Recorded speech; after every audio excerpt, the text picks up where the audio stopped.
नमस्कार, मी अर्पण पठाण. आपण बघत आहात शार्प न्यूज मालेगाव. मालेगाव महानगरपालिकेमार्फत शहरातील सर्व नागरिकांना जाहीर निवेदन करण्यात येते की कार्यकारी अभियंता महावितरण कंपनी मालेगाव यांचे दिनांक 31/5/2024 रोजीच्या पत्रात नमूद केल्यानुसार दिनांक 8/6/2024 रोजी गिरणा पंपिंग स्टेशन येथे वीज पुरवठा करणारे रहिवास सबस्टेशन व तेथील 33 kV एक्सप्रेस लाईनवर मान्सूनपूर्व देखभाल दुरुस्तीचे काम करण्यात नियोजित झालेले असून सदर दिवशी गिरणा पंपिंग स्टेशन येथे वीज पुरवठा बंद राहणार आहे. सदर दुरुस्तीचे काम दिनांक 8/6/2024 रोजी होणार आहे.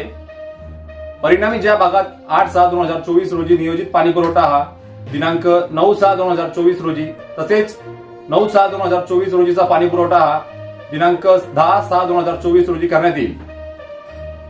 महावितरण कंपनीकडील नियोजित देखभाल दुरुस्तीचे काम पूर्ण झाल्यावर गिरणा पंपिंग स्टेशन येथून नियोजनाप्रमाणे 2 दिवस आड पद्धतीने पाणी पुरवठा सुरू करण्यात येईल. तरी नागरिकांनी वरील तांत्रिक अडचणी विचारात घेऊन उक्त नमूद पाणी पुरवठा नियोजनाबद्दल कृपया नोंद घेऊन मालेगाव महानगरपालिकेला सहकार्य करावे, याप्रमाणे विनंती महानगरपालिकेच्या वतीने करण्यात आली आहे.